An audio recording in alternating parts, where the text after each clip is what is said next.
días, son las 5 de la mañana con 46 minutos. Qué gusto saludarle y llevarle a usted una mañana más toda la información. Estoy junto a Ana Lucía Azuruy y qué gusto de verdad poder trasladarle la noticia, lo más relevante de las últimas horas, lo que ha transcurrido en la noche, madrugada, y sobre todo que usted se pueda preparar muy bien para iniciar con pie derecho esta jornada, que es lo que usted merece. Desde ya le recomiendo prepararse un buen café guatemalteco que le va a caer muy bien. Mientras tanto, saludamos a mi compañera Ana Lucía. ¿Cómo estás? Buenos días.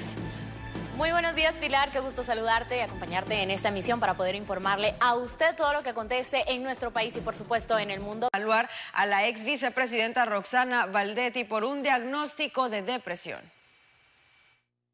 El juez de mayor riesgo B pidió al INASIF que le practique un examen médico a Roxana Valdetti en la cárcel de Santa Teresa y así determinar cuál es su estado clínico y mental. De este examen médico que practiquen los peritos del INASIF dependerá si necesita algún traslado o se toma algún otro tipo de medida. La ex vicepresidenta se ha negado varias veces de salir de su celda de la prisión de mujeres tras padecer de una severa depresión que podría estarse complicando y un padecimiento que le causa un dolor muy intenso en el área lumbar, por lo que temen que pueda quedar en silla de ruedas.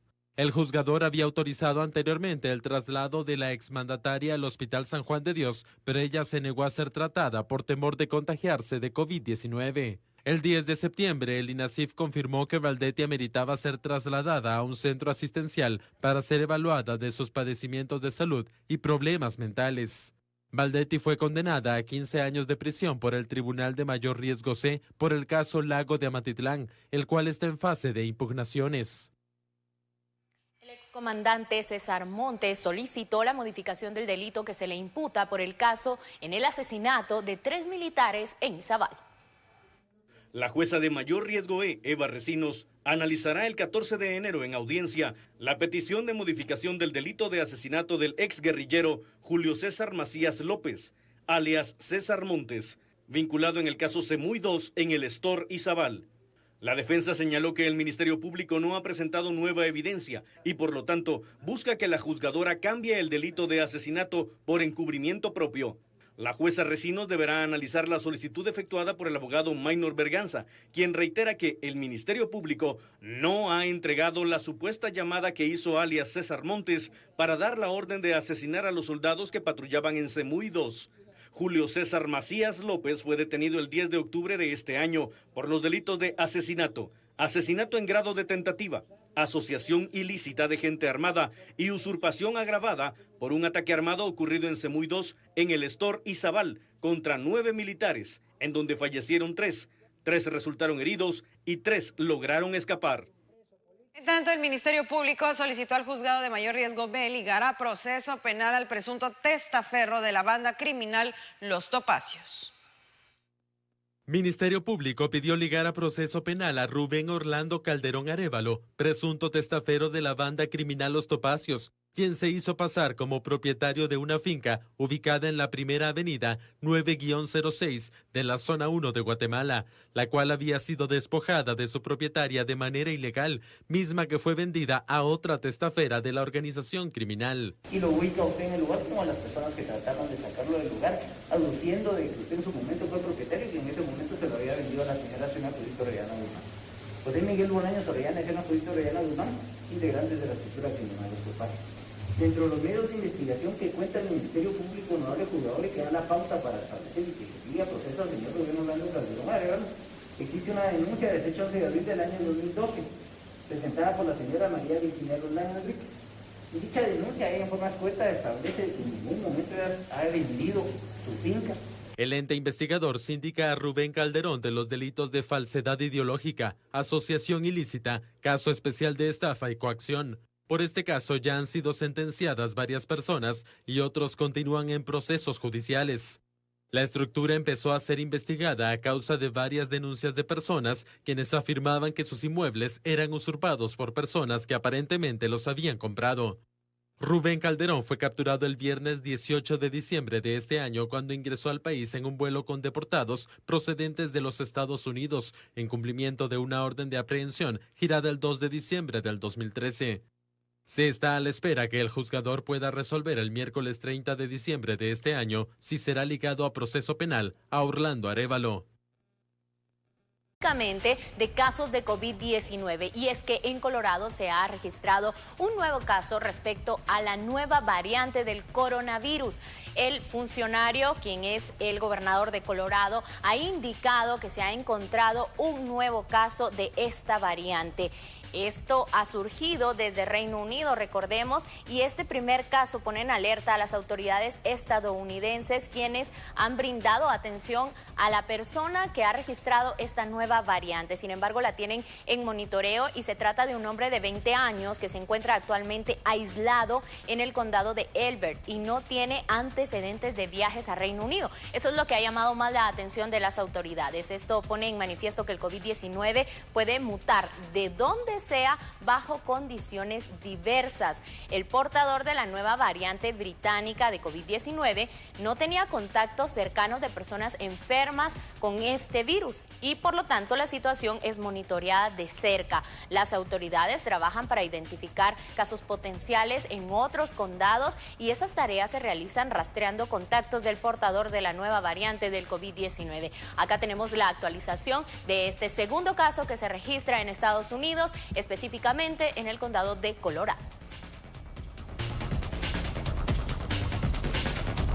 Más información nacional, ya que la Procuraduría General de la Nación inauguró sus nuevas instalaciones con el objetivo de capacitar a más de 900 de sus trabajadores. Autoridades de la Procuraduría General de la Nación presentaron las instalaciones que la Dirección de Delegaciones Regionales y la Unidad de Desarrollo Personal ocuparán a inicios del 2020. El Procurador General informó que estos lugares servirán para capacitar a los más de 900 trabajadores de la PGN. Hoy vamos a instalar aquí nuestra Unidad de Desarrollo de Personal y además de eso la Dirección de Delegaciones departamentales. La finalidad es cubrir cabalmente a esa cantidad de personas para poder generar esa capacitación. Tenemos que considerar que el trabajo de PGN radica tanto en lo que es abogacías, hay un área administrativa y está el área de niñez. Entonces, cada una de las áreas merece un tipo de capacitación distinta y esa es la finalidad o lo que nosotros esperamos es generar esa cobertura a nuestro recurso humano. Estas instalaciones fueron entregadas a la PGN mediante el mecanismo de extinción de dominios. Señor Procurador General de la Nación, porque este es el cumplimiento de los propósitos de la Ley de Extinción de Dominio, fortalecer las capacidades de las instituciones del Estado que utilizando en algún momento los recursos que han sido extinguidos al crimen organizado, pues regresan justamente a su población. La Senaved hace un esfuerzo permanente de la administración de estos bienes, trabaja en coordinación con el Ministerio Público y el organismo judicial para que durante el mecanismo de extinción de dominio, que es un juicio que lleva su tiempo, pues mientras los bienes estén incautados puedan ser otorgados a las instituciones en un uso provisional y cuando estos ya estén terminado el proceso de extinción puedan ser donados a las entidades que los necesitan o bien en algún momento realizar una comercialización de ellos. Igualmente el producto de esta monetización regresa a las instituciones que se encargan principalmente de las actividades en contra del crimen organizado. Este diciembre fue publicado en el Diario Oficial el Acuerdo Gubernativo 250-2020 que establece el salario mínimo vigente a partir del 1 de enero de 2021. En este establece que no habrá aumento a la paga mínima para las actividades agrícolas, no agrícolas de exportación y maquila para el 2021. La decisión fue tomada debido al impacto de la pandemia del coronavirus en nuestro país. Para las actividades agrícolas continúa en 90 quetzales con 16 centavos diarios, es decir, no hubo aumento. Sin embargo, a continuación tenemos los detalles con el mensaje presidencial. Al no haber llegado la Comisión Nacional del Salario Mínimo a una conclusión, nos toca a nosotros pues presentar el resultado de nuestras consideraciones y el salario mínimo que regirá para el próximo año 2021. A continuación dejo al ministro de Trabajo que les expondrá las razones de por qué estamos llegando a estas conclusiones.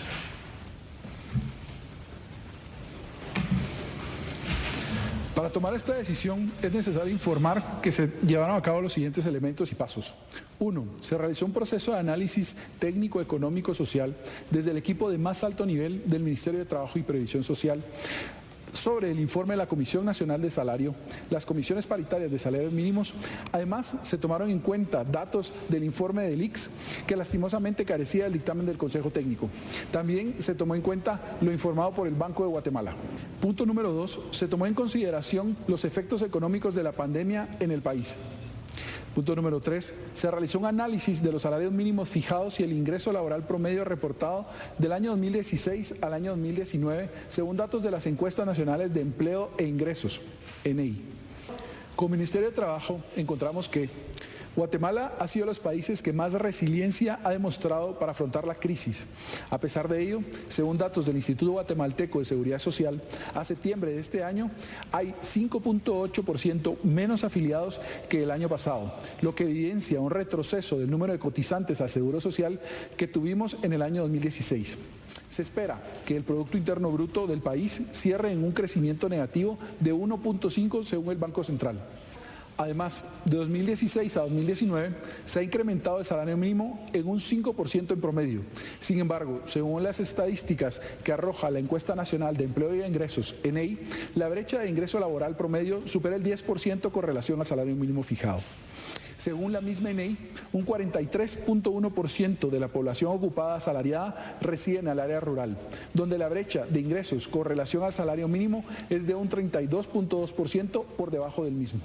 El compromiso de la actual administración es promover el desarrollo económico y social de las y los guatemaltecos para que puedan tener una vida digna, implementando acciones que además protejan los medios para alcanzarlo, como lo es un empleo formal y digno, el respeto de los derechos laborales de los trabajadores y el estricto cumplimiento de los estándares internacionales en materia de derechos sociales y económicos, fortalecer la institucionalidad del sistema de fijación de salarios mínimos, en especial el trabajo de la Comisión Nacional de Salario y las comisiones paritarias de salarios mínimos. El trabajo de la Comisión Nacional de Salario es importante, pues debe servir para dirigir el análisis de la discusión de la fijación del salario mínimo, haciendo propuesta y recogiendo impresiones, no únicamente esperando los acuerdos, que muy difícil llegan. Después de analizar el informe de la Comisión Nacional de Salario y considerando los efectos económicos y sociales de la pandemia en el país, como presidente constitucional de la República he decidido no incrementar el salario mínimo para el año 2021. En ningún caso los trabajadores podrán tener un salario menor al fijado en el acuerdo gubernativo que entra en vigencia a partir del 1 de enero del año 2021.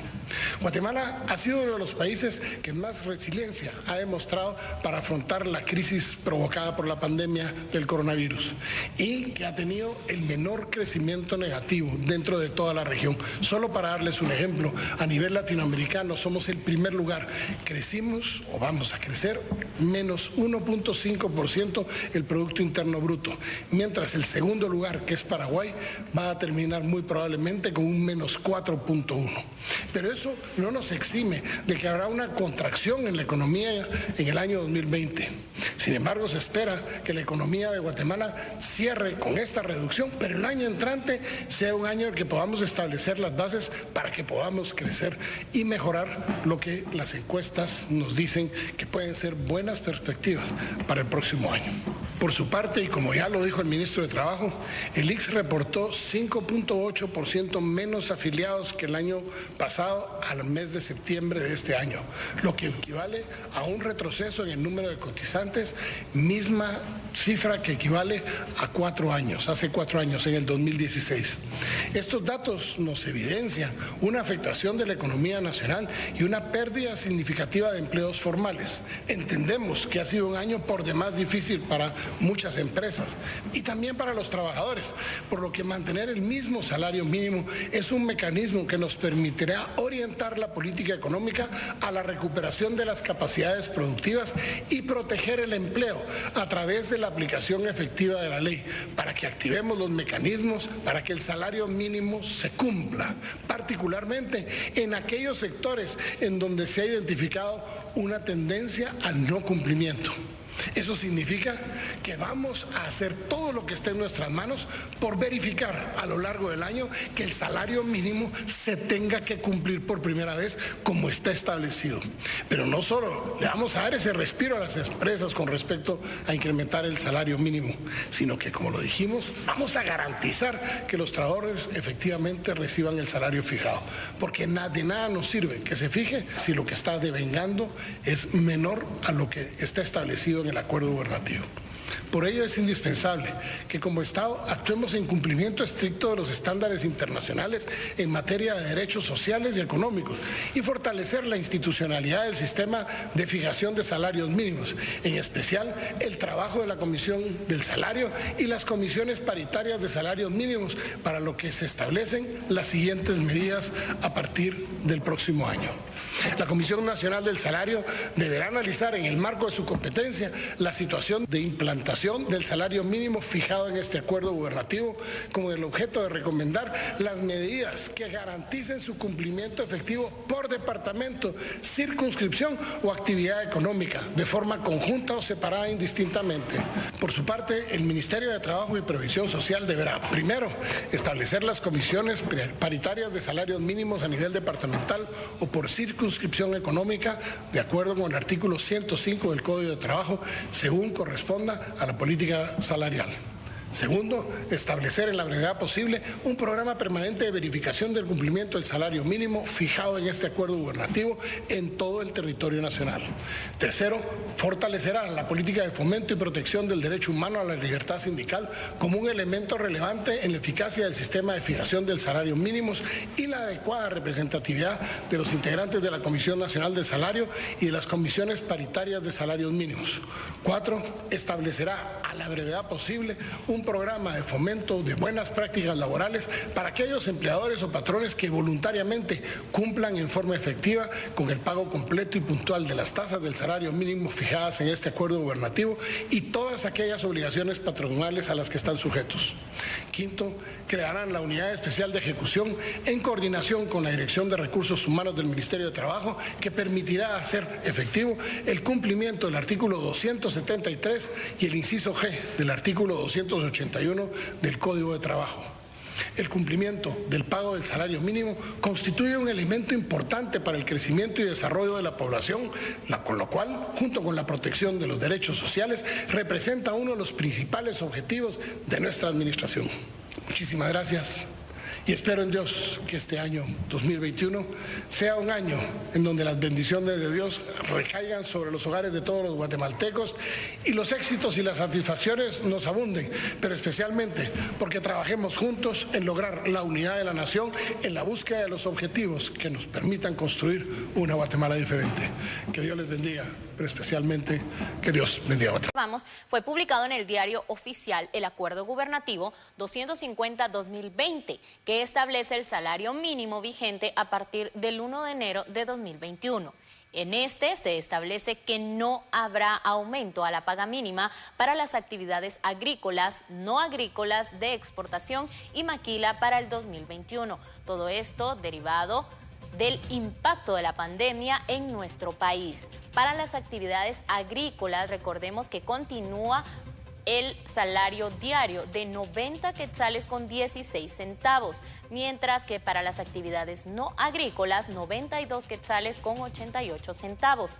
En tanto, la actividad exportadora y de maquila registra 84 quetzales con 88 centavos. El acuerdo está firmado por el presidente de la República, Alejandro Yamatei, el ministro de Trabajo, Rafael Eugenio Rodríguez Pellecer, y la secretaria general de la Presidencia, Leila Susana Lemus Arriaga, con el objetivo de aplicar la institucionalidad del sistema de fijación de salarios mínimos. Fueron establecidas estas medidas. Así que ya tenemos ahí los datos respecto a esta publicación en el Diario Oficial esta mañana. El salario total no agrícola queda en 3.000 quetzales con 3.075 con 10 centavos, el agrícola 2.932 con 37 centavos, de exportación y maquila 2.831 con 77 centavos. La cartera de salud estableció los protocolos sanitarios para el ciclo escolar 2021. Este martes 29 de diciembre, el Ministerio de Salud Pública y Asistencia Social publicó en el Diario Oficial el Acuerdo Ministerial 300-2020, donde dan a conocer la aprobación de la norma sanitaria para la prevención y control de infecciones por el COVID-19 y otras epidemias para los centros del Sistema Educativo Nacional, que incluye el tablero de alerta sanitaria. El artículo 2 de este acuerdo da a conocer que se continúa con la aplicación de lo estipulado en el Acuerdo Gubernativo 150-2020, medidas sanitarias y responsabilidad colectiva y personal. En todos los centros educativos, los directores deberían establecer un sistema de vigilancia y control sanitario para detectar y aislar oportunamente a personas o grupos de personas que presenten síntomas de infección respiratoria o sospechosos a COVID-19. Todo centro educativo deberá contar con un encargado de salud escolar, una comisión de prevención y atención dentro de la estructura del Comité Escolar de Gestión, quienes serán responsables de asegurar la vigilancia de la salud de los estudiantes, el personal docente y administrativo y padres de familia. Antes del inicio de actividades educativas presenciales, el centro educativo deberá elaborar un protocolo de prevención y control para el COVID-19, el cual tiene que contener como mínimo procedimientos detallados de limpieza y desinfección, distribución del espacio en las aulas, ventilación, distanciamiento físico y social, señalización, uso constante de mascarilla y otro equipo de protección personal requerido. Recomiendan que se abstengan de hacer presencia al centro educativo las personas mayores de 60 años que presenten enfermedades tales como diabetes, hipertensión arterial, entre otros, o personas que presenten síntomas sospechosos del nuevo coronavirus. El Acuerdo Ministerial 300-2020 empieza a regir este miércoles 30 de diciembre. En más noticias, como fue comunicado, el regreso a clases estará condicionado por el tablero de alertas y normas sanitarias. Así nos lo explica la ministra de Salud a continuación. La ministra de Salud Pública, Amelia Flores, comentó la importancia que tendrá el Acuerdo Ministerial 300-2020, el cual contiene las normativas sanitarias para la prevención y control de infecciones causadas por el COVID-19 en centros educativos de todo el país. Sí, mire, este es un acuerdo ministerial que fue trabajado tanto por el Ministerio de Salud como por la COPRECOVID y el Ministerio de Educación. Y aquí se plantea la forma en la que se podrían empezar a abrir los establecimientos en base al semáforo. O sea que eso puede ser variante, ¿verdad? ¿Y eso ayudaría a regular un poco a los estudiantes? Sí, definitivamente que ese es el objetivo y el Ministerio de Educación está trabajando en base a eso. En años anteriores, padres de familia para estas fechas ya se encontraban adquiriendo útiles escolares. Sin embargo, debido a la nueva modalidad de este 2021, hicimos un sondeo y los padres indican lo siguiente. Pues muy diferente a otros años porque estábamos acostumbrados a reunirnos en familia, éramos alrededor de 60 personas, pero ahorita solo de familia, pero hoy vamos a hacer solo el núcleo familiar, 3 personas en casa. ¿Cuál es el mensaje a la población? Que se cuiden y que tratemos de evitar y colaborar, especialmente personas que andan en la calle, que andan con su mascarilla, su gel y su alcohol. Hay que darle un nuevo significado a la Navidad porque siempre hay que tener en cuenta que hay que seguirnos protegiendo, que el virus está y cada vez está más y entonces no podemos hacer las fiestas como acostumbramos antes y no por eso se va a perder el sentido de la Navidad, sino que el encontrarle un sentido diferente, el que estamos sanos a pesar de que estamos en un año complicado. O sea, ha sido un año muy difícil para todos, han tenido que cerrar negocios, mucha gente se quedó sin trabajo. Yo siento que hay muchas cosas por cuales agradecer y la fiesta no, o sea, la Navidad no es una fiesta, no es un convivio, no, sino que hay que encontrarle otro sentido porque nos toca adaptarnos a la nueva realidad, o sea, hasta que no se acabe la pandemia no podemos tener la vida que teníamos antes y saber si eso vamos a regresar a lo que teníamos, a lo que conocíamos. Primero en familia, pues resguardarnos en familia considerando pues que lo más importante, guardando el distanciamiento social, usando la mascarilla, usando las medidas que ha dado el Ministerio de Salud. Y consideramos nosotros pues que es importante en familia, pero no exponernos a salir a las calles por evitar contagios. ¿Cuál es el mensaje a toda la población precisamente para que no se exponga, especialmente a jóvenes, por ejemplo, que a veces están en fiestas y demás? Considerando pues como mensaje a toda la población pues que nos cuidemos personalmente, ¿verdad? Y principalmente nuestra familia, porque dependiendo de nuestro cuidado podemos evitar más contagios. 7 de la mañana con 47 minutos, momento preciso para hacer una pausa, pero continúe en sintonía de Noticiete porque el Ejecutivo solicitará al Congreso de la República unas reformas para agilizar la compra de vacunas contra el COVID-19 sin intermediarios. El mandatario Alejandro Yamatei informó que la primera semana de enero presentará una iniciativa al Congreso de la República para crear una normativa especial, la cual permitirá agilizar la compra de las vacunas contra el COVID-19. Por eso en la primera semana de enero presentaré al Congreso de la República una iniciativa que nos permita hacer la normativa especial para que podamos superar los problemas que tenemos en ley para poder comprar directamente las vacunas.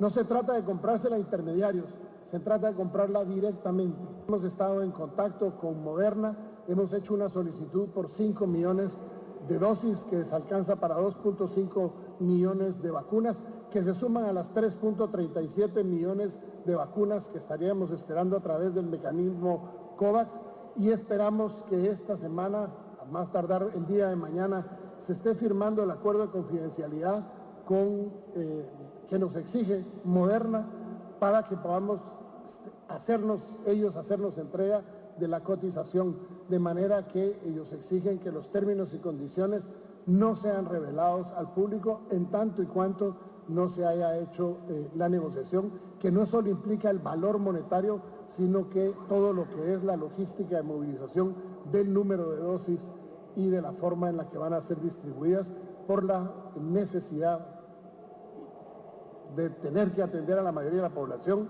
en el menor tiempo posible, pero tratando de mantener una cadena de frío que hoy por hoy es deficiente en el país y nos tiene que asegurar muy bajas temperaturas para la conservación de dichas vacunas. Por su parte, el embajador acreditado de Estados Unidos en el país, William Pope, reiteró que su gobierno apoya las gestiones que realiza Guatemala para adquirir las vacunas. En este momento estamos ayudando a hacer en contacto las compañías que están produciendo las vacunas con el gobierno de Guatemala para que Guatemala pueda comprar directamente esas vacunas. Y será un proceso entre ellos y el gobierno de Guatemala.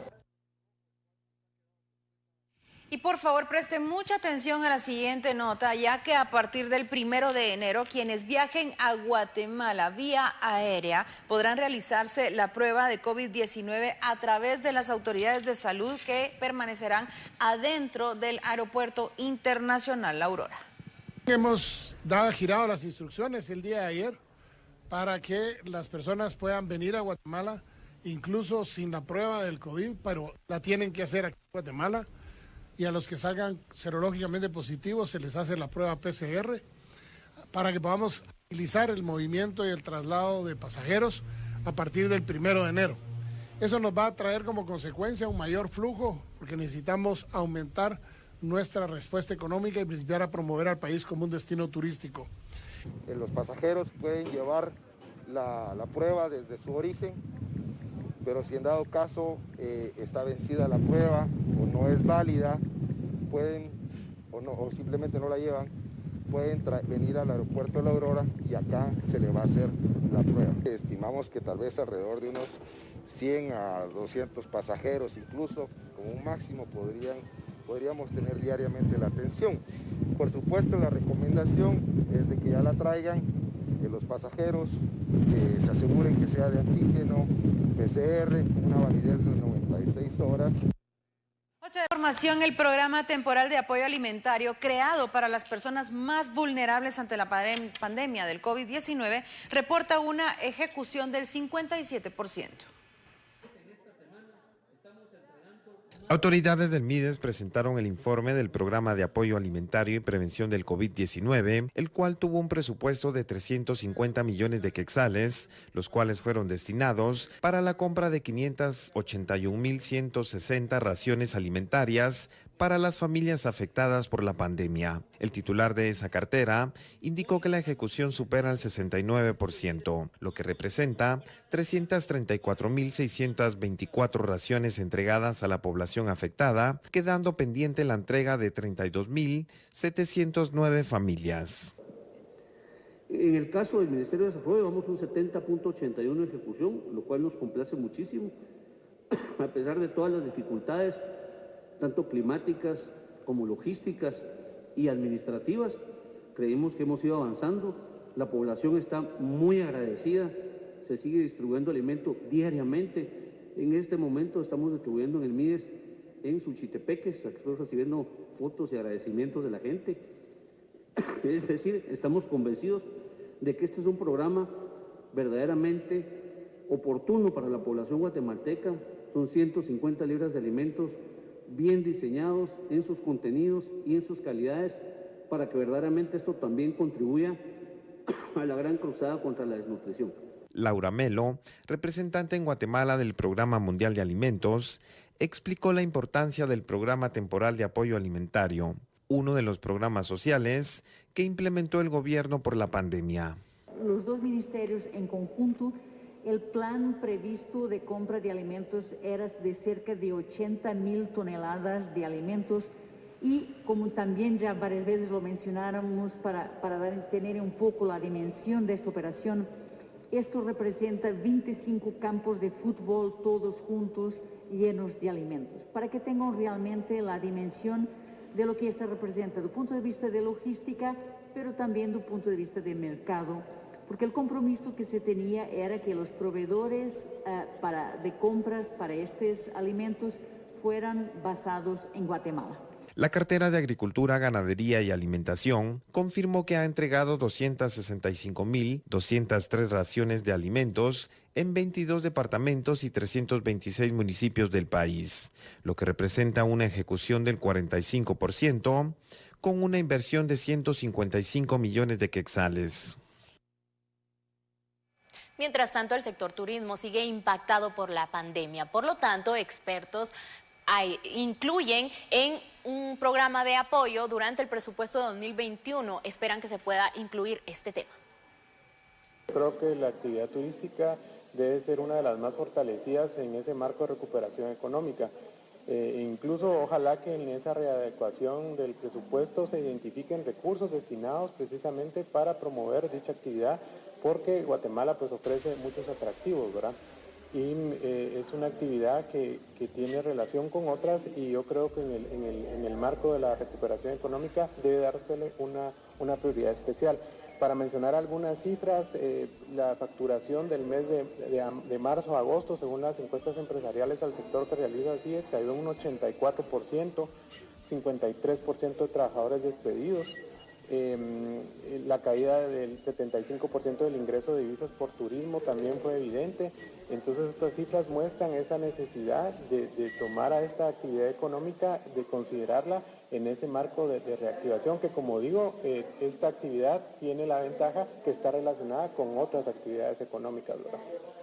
Del sector turismo dependen directamente más de 700.000 personas. Asimismo, expertos consideran que en 2021 debe aprovecharse la celebración del Bicentenario de la Independencia para impulsar dicho sector.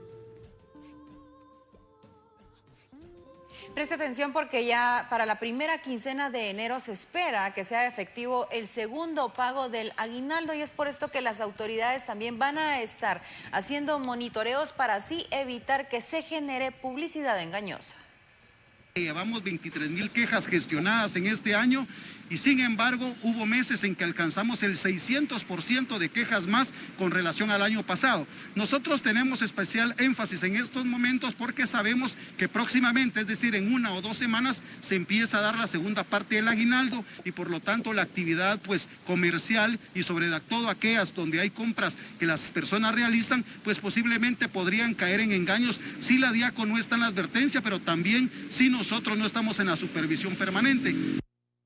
Lo dejamos con lo más. Vamos con el mensaje que dio esta mañana el presidente de la República respecto al salario mínimo 2021. Guatemala ha sido de los países que más resiliencia ha demostrado para afrontar la crisis. A pesar de ello, según datos del Instituto Guatemalteco de Seguridad Social, a septiembre de este año hay 5.8% menos afiliados que el año pasado, lo que evidencia un retroceso del número de cotizantes al Seguro Social que tuvimos en el año 2016. Se espera que el Producto Interno Bruto del país cierre en un crecimiento negativo de 1.5 según el Banco Central. Además, de 2016 a 2019 se ha incrementado el salario mínimo en un 5% en promedio. Sin embargo, según las estadísticas que arroja la Encuesta Nacional de Empleo y Ingresos, ENEI, la brecha de ingreso laboral promedio supera el 10% con relación al salario mínimo fijado. Según la misma ENEI, un 43.1% de la población ocupada asalariada reside en el área rural, donde la brecha de ingresos con relación al salario mínimo es de un 32.2% por debajo del mismo. El compromiso de la actual administración es promover el desarrollo económico y social de las y los guatemaltecos para que puedan tener una vida digna, implementando acciones que además protejan los medios para alcanzarlo, como lo es un empleo formal y digno. Como presidente constitucional de la República, he decidido no incrementar el salario mínimo para el año 2021. En ningún caso, los trabajadores podrán tener un salario menor al fijado en el acuerdo gubernativo que entra en vigencia a partir del 1 de enero del año 2021. Guatemala ha sido uno de los países que más resiliencia ha demostrado para afrontar la crisis provocada por la pandemia del coronavirus y que ha tenido el menor crecimiento negativo dentro de toda la región. Solo para darles un ejemplo, a nivel latinoamericano somos el primer lugar. Crecimos o vamos a crecer menos 1.5% el Producto Interno Bruto, mientras el segundo lugar, que es Paraguay, va a terminar muy probablemente con un menos 4.1%. Pero eso no nos exime de que habrá una contracción en la economía en el año 2020. Sin embargo, se espera que la economía de Guatemala cierre con esta reducción, pero el año entrante sea un año en el que podamos establecer las bases para que podamos crecer y mejorar lo que las encuestas nos dicen que pueden ser buenas perspectivas para el próximo año. Entendemos que ha sido un año por demás difícil para muchas empresas y también para los trabajadores, por lo que mantener el mismo salario mínimo es un mecanismo que nos permitirá orientar la política económica a la recuperación de las capacidades productivas y proteger el empleo a través de la aplicación efectiva de la ley, para que activemos los mecanismos para que el salario mínimo se cumpla, particularmente en aquellos sectores en donde se ha identificado una tendencia al no cumplimiento. Eso significa que vamos a hacer todo lo que esté en nuestras manos por verificar a lo largo del año que el salario mínimo se tenga que cumplir por primera vez como está establecido. Pero no solo le vamos a dar ese respiro a las empresas con respecto a incrementar el salario mínimo, sino que, como lo dijimos, vamos a garantizar que los trabajadores efectivamente reciban el salario fijado. Porque de nada nos sirve que se fije si lo que está devengando es menor a lo que está establecido en el acuerdo gubernativo. Por su parte, el Ministerio de Trabajo y Previsión Social deberá, primero, establecer las comisiones paritarias de salarios mínimos a nivel departamental o por circunscripción económica, de acuerdo con el artículo 105 del Código de Trabajo, según corresponda a la política salarial. Segundo, establecer en la brevedad posible un programa permanente de verificación del cumplimiento del salario mínimo fijado en este acuerdo gubernativo en todo el territorio nacional. Tercero, fortalecerá la política de fomento y protección del derecho humano a la libertad sindical como un elemento relevante en la eficacia del sistema de fijación del salario mínimo y la adecuada representatividad de los integrantes de la Comisión Nacional del Salario y de las comisiones paritarias de salarios mínimos. 4. Establecerá a la brevedad posible un programa de fomento de buenas prácticas laborales para aquellos empleadores o patrones que voluntariamente cumplan en forma efectiva con el pago completo y puntual de las tasas del salario mínimo fijadas en este acuerdo gubernativo y todas aquellas obligaciones patronales a las que están sujetos. Quinto, crearán la Unidad Especial de Ejecución en coordinación con la Dirección de Recursos Humanos del Ministerio de Trabajo, que permitirá hacer efectivo el cumplimiento del artículo 273 y el inciso G del artículo 281 del Código de Trabajo. El cumplimiento del pago del salario mínimo constituye un elemento importante para el crecimiento y desarrollo de la población, con lo cual, junto con la protección de los derechos sociales, representa uno de los principales objetivos de nuestra administración. Muchas gracias por su preferencia con Noti7. Así es, nos despedimos entonces deseándole por supuesto que tenga un día